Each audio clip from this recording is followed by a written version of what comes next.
1945. Judicaël Moussirou.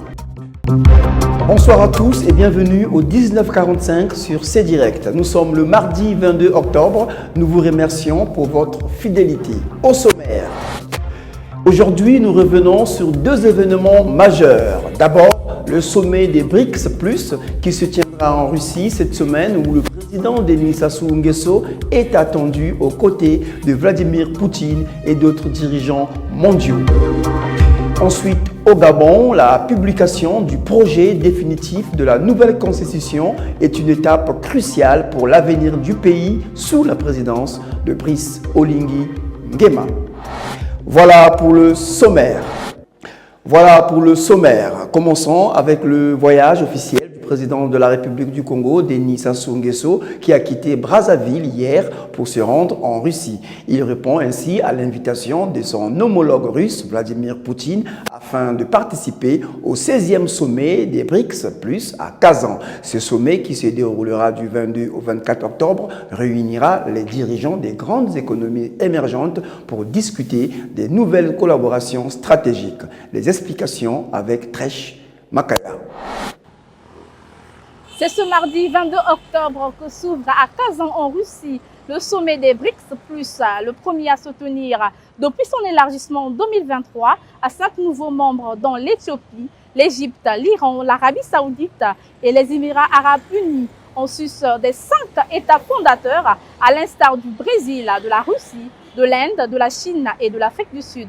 Un événement majeur qui réunira plusieurs dirigeants étrangers, à l'instar du président de la République du Congo, Denis Sassou Nguesso, invité de marque à cet événement, souvent salué par le président russe Vladimir Poutine pour sa contribution en faveur du développement des relations russo-congolaises. La participation du Congo à ce 16e sommet des BRICS+, est un moment historique, un enjeu majeur et représente une étape cruciale de la stratégie de transformation économique du pays, puisque l'adhésion du Congo aux BRICS est préparée et négociée depuis 2 ans. Au-delà des enjeux financiers, le président Denis Sassou Nguesso reste convaincu que l'adhésion du Congo aux BRICS+, vise à renforcer le rôle croissant de la République du Congo sur la scène internationale, de renforcer la coopération entre le Congo et les pays des BRICS+, et s'inscrit dans le cadre d'une volonté de diversification des partenaires économiques, ouvrant ainsi des opportunités de coopération dans les domaines clés comme les infrastructures, la politique, l'économie, l'énergie et l'innovation technologique. Le président Denis Sassou Nguesso, par cette initiative, veut ouvrir une nouvelle ère pour son pays. C'était Tresh Makaya pour C-Direct. Restons dans le thème des grandes rencontres internationales avec un autre événement majeur qui s'est ouvert aujourd'hui au Maroc. La première conférence mondiale sur l'intelligence artificielle s'est ouverte ce 21 octobre au Maroc. Cet événement, qui se déroule jusqu'au 24 octobre, rassemble des représentants gouvernementaux, des experts mondiaux et des leaders industriels pour discuter des avancées et des défis de l'intelligence artificielle dans le monde. Passons maintenant à un enjeu de santé publique qui fait débat au Congo. À Brazzaville, la Congolaise de santé publique a organisé une table ronde pour aborder la problématique de la vaccination contre le Mpox. Des experts de la santé ont débattu de cette question en se concentrant sur le contexte spécifique du Congo et sur les moyens d'améliorer la prévention et la couverture vaccinale. Du Congo, nous passons au Gabon où des réformes constitutionnelles sont en cours. Le président de la transition gabonaise, Brice Oligui Nguema, a présenté le projet définitif de la nouvelle constitution du pays. Ce texte, composé de 173 articles, met l'accent sur un renforcement du régime présidentiel et une limitation des mandats. Il sera soumis à référendum le 16 novembre prochain. Le Gabon est sur le point de se doter d'une nouvelle constitution. La version définitive du nouveau projet a été rendue publique cette semaine. Les 173 articles proposent un régime présidentiel où la limite des mandats est renforcée et les conditions d'éligibilité sont légèrement assouplies. Désormais, un seul parent gabonais, lui-même né gabonais, est nécessaire à tout candidat à la présidence, contre les 2 parents dans la version précédente. Dans ce nouveau texte, le conjoint et les enfants du président de la République ne peuvent se porter candidats à sa succession. Le régime présidentiel gabonais inclut également 2 vice-présidents aux côtés du chef de l'État, détenteur du pouvoir exécutif, et il peut dissoudre l'Assemblée. Les parlementaires ont le pouvoir de mettre le président en accusation devant la Haute Cour de justice pour violation de son serment ou pour haute trahison. Les Gabonais s'exprimeront le 16 novembre prochain lors d'un référendum en vue d'adopter ou non cette nouvelle constitution qui tourne définitivement la page de la dynastie Bongo.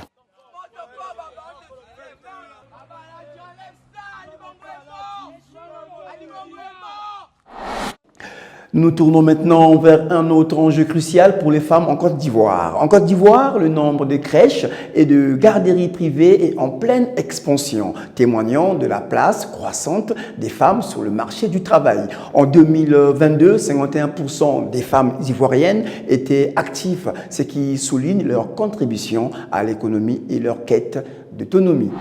Des enfants qui sortent du cocon familial. C'est ce qui a permis la création en moins d'1 an de près de 200 crèches et garderies privées. Ce qui traduit un réel besoin d'émancipation de la gente féminine, longtemps reléguée au rôle de femme au foyer. Sincèrement, que je laisse mon petit ici, je suis dans mes activités, il peut bouger comme je veux, il peut vendre comme je veux. En tout cas, sincèrement, je me sens à l'aise maintenant. En quête d'autonomisation, les femmes ivoiriennes investissent désormais le marché du travail. 51% en 2022 contre 81% pour les hommes. Elles réclament davantage de liberté d'entreprendre en dehors des tâches ménagères. Bon, j'ai envoyé ma fille ici parce que où il vent. Là-bas, c'est au bord de la route. Donc, l'enfant joue, c'est pas prudent. C'est encore de ça, il a envoyé elle ici pour qu'ils vont la prendre aussi. Pareil, ça, moi aussi, ça m'arrange. Donc, je préfère mettre mon enfant en crèche pour être plus paisible, pour être plus productive au boulot. Je n'ai pas à m'en faire pour ce qui se passe à la maison et qu'on est plus tranquille. Au-delà d'une quête d'émancipation des femmes, la question de la sécurité des enfants se pose de plus en plus à Abidjan. Les assistantes maternelles à domicile n'offrent plus la fiabilité d'antan. Le phénomène d'enlèvement d'enfants est devenu un fléau que les responsables de crèches ambitionnent de combattre. Déjà, ça permet aux parents d'être soulagés parce que dans notre système, les servantes ne restent pas longtemps. Les enfants sont en insécurité. Il y a des servantes qui kidnappent les enfants, il y a des servantes qui frappent les enfants. Là, il n'y a pas de suivi en fait. Donc maintenant, ce n'est plus un luxe. C'est devenu maintenant une nécessité. Si le nombre de structures dédiées à la petite enfance a doublé dans le pays, le ministère en charge de la famille estime néanmoins qu'il est encore insuffisant pour les 4 millions d'enfants âgés de moins de 6 ans que compte la Côte d'Ivoire. Le coût demeure lui aussi au-dessus des bourses moyennes, soit 1 million de francs CFA ou 1 500 € de frais annuels par enfant. Restons en Afrique de l'Ouest avec une initiative de l'Union européenne au Sénégal. L'Union européenne a annoncé une aide de 30 millions d'euros pour soutenir le Sénégal dans la lutte contre l'immigration clandestine. Cette aide vise à réduire le nombre de personnes qui risquent leur vie pour rejoindre l'Europe en proposant des alternatives économiques sur place.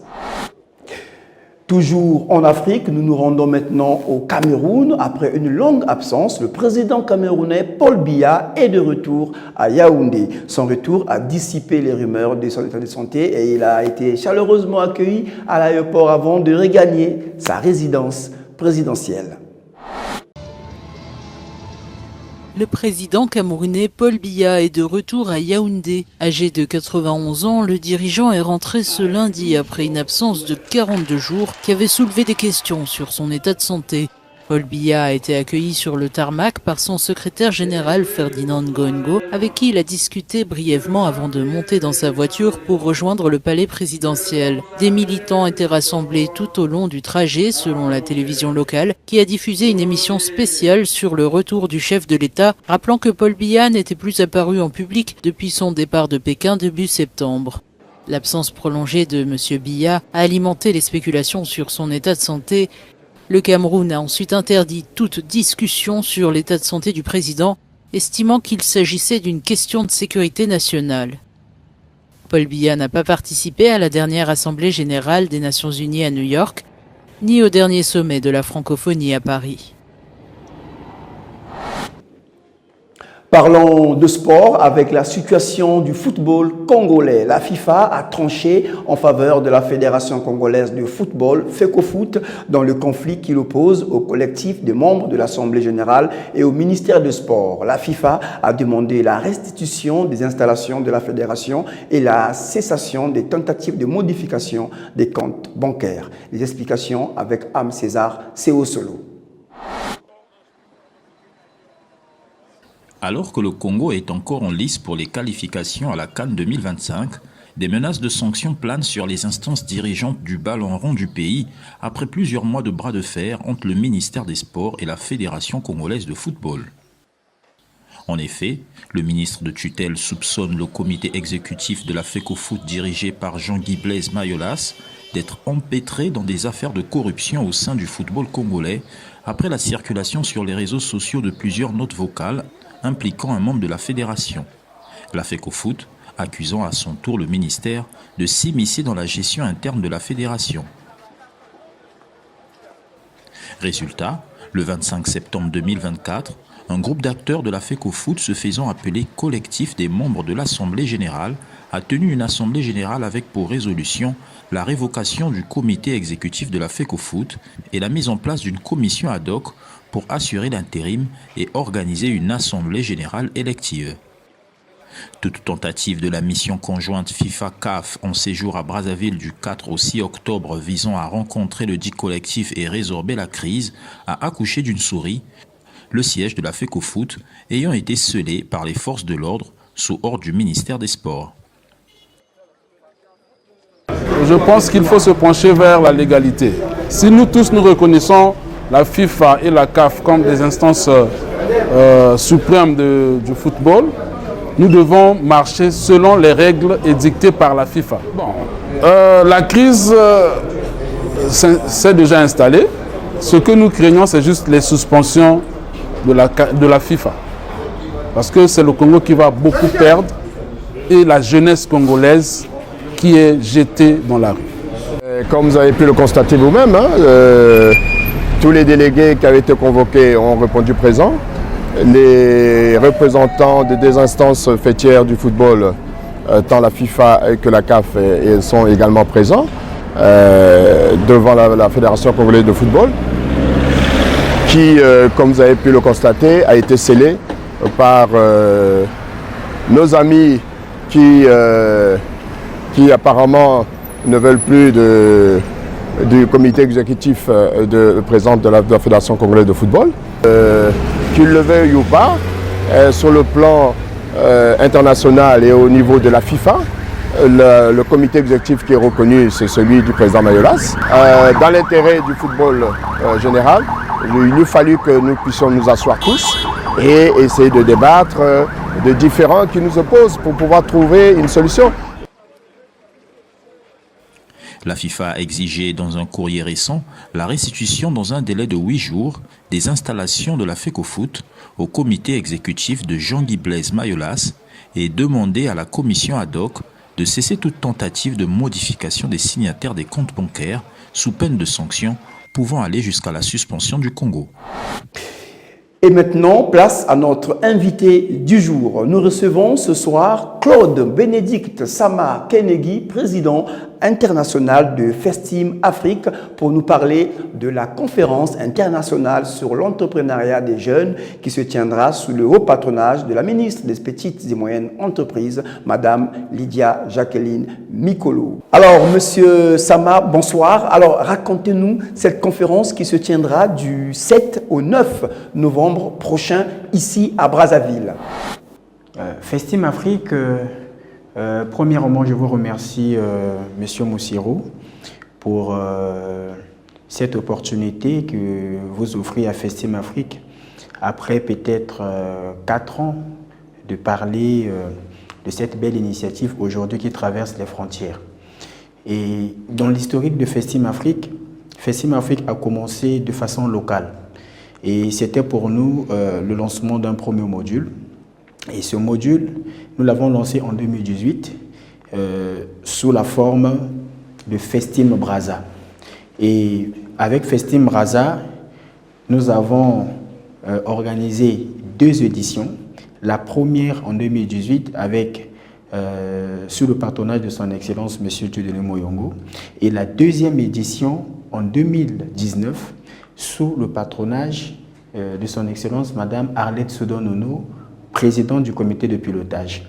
Et c'est en 2020 que nous avons rencontré l'assentiment du feu Premier ministre, paix à son âme, M. Clément Mwamba, qui a accepté pour la première fois de parrainer cette initiative, mais malgré la recrudescence de la maladie à Covid-19, toutes les activités de masse étaient suspendues, presque près à l'édition qu'on devait organiser en 2020.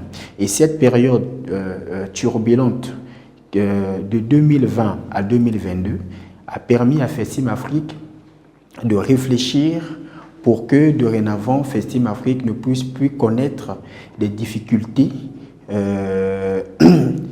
en tant qu'initiative qu'elle a connue dans les années antérieures. Donc nous avons lancé la deuxième phase que nous appelons deuxième module de Festim Afrique d'une façon maintenant internationale, à qui nous avons bien voulu associer pour la première fois un autre pays dans le cadre de l'organisation, et que nous avons rencontré l'assentiment des autorités de la République démocratique du Congo pour organiser pour la première fois une activité d'intérêt commun, mais sous la forme de Festim Afrique. Donc nous avons quitté de Festim Brazza à Festim Afrique. Donc Festim Brazza a été juste le prolongement donc Festim Afrique a été juste le prolongement de Festim Brazza vers l'international, qui aujourd'hui est devenu Festim Afrique. Alors, pour ne pas vous couper, Festim Brazza, quelles sont donc les structures qui vous ont accompagné? La première structure qui nous a impulsé, c'est la Société nationale des pétroles du Congo. Et je salue ici M. Raoul Oming avec toute son équipe, qui, à cette époque, ont découvert les talents de notre organisation et qui nous a impulsé à la première et à la deuxième édition avec la contribution de la société Brasco. Mais à l'époque, c'était une initiative qui visait à promouvoir la diplomatie culturelle. Donc c'était une forme de diplomatie en partenariat avec le ministère de la Culture de notre pays et le ministère du Tourisme, et en associant les ambassades. Mais cette fois-ci, c'est encore plus large, parce que Festim Afrique aujourd'hui ne fait plus que la promotion de la diplomatie culturelle et touristique, mais Festim Afrique aujourd'hui fait la promotion des métiers de la diplomatie. Donc tout ce qui est comprise en termes d'opportunités, d'initiatives en matière diplomatique, Festim Afrique fait sa promotion. Mais nous ne sommes pas arrêtés là. Nous nous sommes dit, avec un peu d'expérience que nous avons acquis dans le monde entrepreneurial, il fallait en partager avec les autres. Et nous avons bien voulu que dorénavant, qu'on s'implique aussi dans le cadre de l'entrepreneuriat des jeunes. Et quand on ne peut parler de l'entrepreneuriat sans parler de la coopération économique. Car vous savez que on ne peut, avec le monde contemporain, aucun chef d'entreprise peut exceller en autarcie. Il faut toujours associer les autres. Et voilà pourquoi nous avons cette année mis en place une initiative dans le cadre de promouvoir l'entrepreneuriat des jeunes, la coopération économique et la diplomatie d'affaires dans le cadre d'une grande conférence internationale que nous allons organiser ce 7 novembre ici à Brazzaville, mais qui est prévu aussi que la continuité se fasse à Kinshasa. Je vous informe que Festim Afrique, cette année, venait de contracter avec l'université sud-coréenne de Sunmun. C'est pour faire bénéficier des opportunités de formation, surtout pour des métiers nouveaux, avec des experts de la place et aussi des chefs d'entreprise. Et nous avons mis en place, dans le cadre d'accompagner le gouvernement, parce que depuis que l'initiative Festim existe, nous organisons des activités, c'est pour accompagner chaque année la vision du chef de l'État et de son gouvernement. Et cette année, nous nous sommes dit, dans le cadre de l'année de la jeunesse, il fallait que nous travaillions dans ce sens pour appuyer le gouvernement congolais dans le cadre de l'année de la jeunesse. Et notre contribution que nous apportons cette année, c'est le projet de l'étudiant au chef d'entreprise. Et le projet de l'étudiant chef d'entreprise, on ne pouvait